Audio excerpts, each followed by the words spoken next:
Buenos días a todos, ¿cómo les va? Muchísimas gracias por el llamado. Bien, en primer lugar, ¿cuál es su mirada diagnóstica de cómo estamos en Argentina en términos de lo que se está haciendo en el plano educativo, Florencia? Ok, vamos acá, ¿cómo estamos y lo que se está haciendo? Yo creo que hay que separarlo, porque estamos pésimos, ningún resultado educativo es bueno. Desde hace 20 años, pruebas nacionales, internacionales y regionales, vamos cayendo. En las regionales, para pensar las pruebas de UNESCO, CERCE, pasamos de estar en los primeros 3 países a comienzos del siglo a estar anteúltimos en la última prueba, en lectura. Con lo cual los resultados son catastróficos. Y esto se sabe desde hace mucho tiempo y la verdad que durante los últimos años, 20, 30 años, no hemos tenido prácticamente políticas destinadas a modificar esto. Con Florencia, lo cual, Florencia, ¿y esto se da porque se ha pauperizado el sistema educativo, porque la sociedad ha cambiado y demanda de la educación más de lo que la educación o el sistema educativo puede dar? ¿Por qué llegamos a ese punto, digamos, donde hace 20 años teníamos un resultado y hoy tenemos resultados que son eh, tristes? yo creo que hay dos ámbitos de resultados. El primero, y es muy específico, es que se abandonó los métodos basados en la evidencia que permiten enseñar a leer, y entonces yo no te enseño, no aprendes. Es así de simple. Leer no es un proceso madurativo. Entonces, si yo quiero que vos aprendas a tocar el piano, te tengo que sentar con el piano, mostrarte las teclas, enseñarte cómo se toca, mostrarte cómo se tocan los pedales, hacerte practicar y tocar y tocar y tocar, y de ahí vamos pasando de cosas muy simples a cosas más complejas. Con la lectura es igual. No es distinto, pues la lectura no es un proceso que el ser humano aprende a hacer solito. La lectura es algo que alguien me tiene que enseñar. Y entonces, a fin del siglo pasado, hubo un cambio muy importante en toda la región, pero Argentina se mantuvo firme con ese cambio y se pasó a enseñar con métodos que se llaman constructivistas, comunicativos, basados en la oralidad, etcétera, etcétera, que abandonaron el rol del docente que enseña a leer y escribir, y la comprensión lectora, que es lo que miden las pruebas, es el resultado de aprender a leer. Si yo no puedo leer, no puedo comprender lo que leo, puedo comprender lo que me leen, pero eso no es comprensión lectora. Entonces, el primer punto es ese, que es lo que se llama la discusión de los métodos o el cambio de métodos. El segundo punto es que la escuela perdió, sobre todo en los últimos 20, desde el principio del siglo, perdió el rol que tenía de ser un instrumento que tiene la sociedad para mejorarse a sí misma y para formar a sus ciudadanos. Y se convirtió en un lugar más donde los chicos y chicas y los adolescentes van y están, si es que van. Esto es lo que pasa con los resultados de cuántos, del nivel de ausentismo de los alumnos. Y perdió el sentido de la escuela. Es cierto que dan más niños, pero aprenden mucho menos, entonces la ecuación no funciona. La escuela fue perdiendo el sentido, más allá de que la sociedad haya cambiado, lo cual es cierto, digamos, la tecnología y todo se ha modificado, pero no son todas las escuelas del mundo que tuvieron este desastre educativo como nosotros. Muchas escuelas cambiaron al ritmo de las sociedades, o no, cambiaron un poco, pero pudieron mantener los resultados educativos. Nosotros no. La escuela perdió totalmente el rol social, dejó de ser interesante, pero sobre todo dejó de enseñar. Florencia, te escuchamos atentamente este análisis que haces a las consultas de Agustín y yo te voy a preguntar del otro lado, ¿cómo y si se puede revertir todo esto que nos estás detallando? Sí, bueno, entonces acá vuelvo a la primera pregunta, que es ¿qué se está haciendo ahora? Esta es la primera vez en muchos años, de que yo tengo recuerdos, la primera vez que tanto convocan las radios, los diarios, la gente a preguntar qué pasa con la alfabetización. Entonces, una de las cosas que tenemos que reconocerle a la gestión de la Secretaría de Educación en este momento es haber puesto el tema de la alfabetización como un tema importante, relevante y del que hay que hablar y hay que hacer cosas. El Consejo Federal de Educación, a partir de febrero, estableció que cada provincia tiene que tener su plan de alfabetización. Esto ya es un montón es una perspectiva distinta respecto de antes. ¿Alcanza? No, pero seguro es distinto y es mejor que no hablar. Está claro que es un tema que hay que resolver y todas las provincias tuvieron que presentar sus planes. Entonces, esto ya fuerza a que el tema está en la picota, se habla de esto y es muy importante. Ahora, ¿los planes son buenos? No, la mayoría son muy malos, porque son un poquito más o menos lo mismo que se hace, pero escrito como un plan. ¿Pero se puede hacer cambios? Sí, se puede hacer cambios. Nosotros, para darles un ejemplo muy simple, en el año 2022 y 2023 hicimos una investigación en Ciudad de Buenos Aires con escuelas que nos asignó el Ministerio de la Ciudad de Buenos Aires, escuelas públicas. Trabajamos con 8 escuelas y 8 escuelas control, es decir, escuelas en los mismos barrios, mismas condiciones.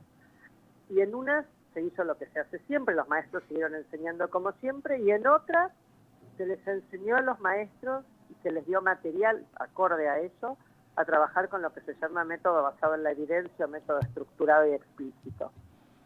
Y medimos los resultados al cabo de 2 años, y los resultados fueron muy distintos. Los chicos que aprendieron con métodos estructurados tienen mejor comprensión lectora, leen mejor y leen más fluido. Solo en 2 años, y a esos docentes les dimos 40 horas de capacitación en servicio y materiales. Es decir, que el cambio se puede hacer. Lo que pasa es que hay que tener decisión política de esto es lo que hay que hacer, y hay que hacerlo, como todo. Si yo no salgo a caminar, no caminé. Para caminar tengo que haber salido a caminar. Esto es lo mismo.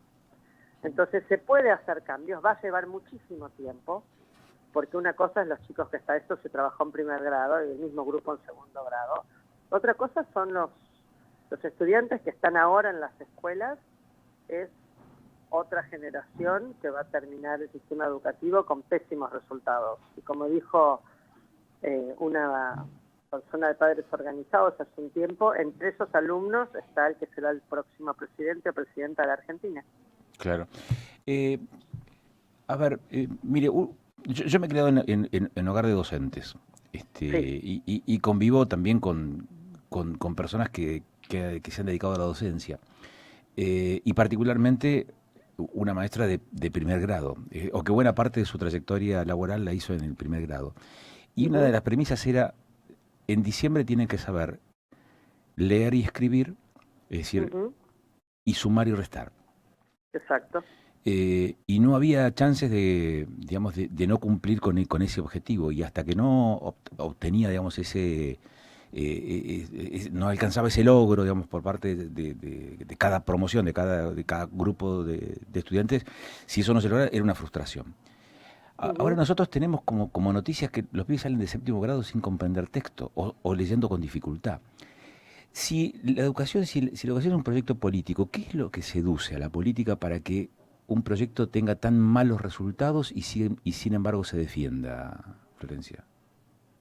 Bueno, esto es el peor problema, digamos. El sistema educativo depende de la política. La escuela, como decíamos al comienzo, dejó de tener un rol relevante. Las políticas educativas no mueven elecciones, nadie vota. No conozco a nadie que vote por la plataforma educativa de un candidato, de hecho nunca la sabemos, más allá de que dicen una cosa y después se hace otra. La política, la educación no mueve nada en este país, ese es el peor problema. Esta es la primera vez que... Lo que dice es que no atrae ni ahuyenta votos, o sea, Nada, no, exacto, no mueve la aguja. Yo creo que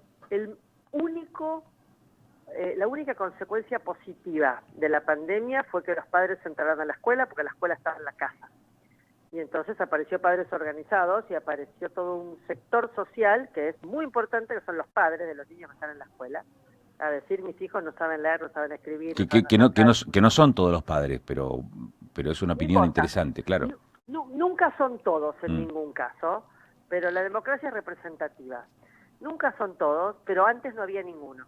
Claro. Entonces, la diferencia es enorme, porque se hicieron oír y se siguen haciendo oír. Pero sobre todo los padres pudieron ver lo que los chicos hacían en la escuela, porque lo hacían sentados en la cocina, en el living o en el dormitorio al lado de ellos, con la computadora, si es que hacían algo. Yo, los padres tuvieron acceso a eso.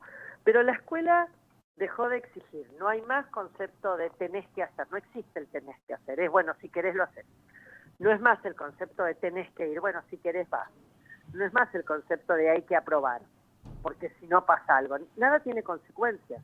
Esto Claro. pasa en la sociedad argentina en general, pero la escuela es el reflejo de esto, Por ahí, forma parte de eso. sí, sí, interpreto esto último que decías por ahí el concepto de disciplina, ¿no? Que uno va forjando a través de la vida. En este caso, el colegio, la institución, como este marco de contención y esta enseñanza, ¿no? De también generar una disciplina fuera de la casa. Exactamente, la disciplina entendida, porque la gente dice, hay disciplina, los disciplinan, los retan, los maltratan. No, disciplina entendida en el sentido de que hay cosas que uno tiene que hacer y que cuando uno no cumple con lo que tiene que hacer, las cosas tienen consecuencias. Cualquier cosa que uno haga en la vida tiene consecuencias. Eso se perdió. Entonces, no vas a la escuela, pero pasas de grado. No aprobás las pruebas, pero pasás de grado. El maestro no va a la escuela, pero la escuela existe.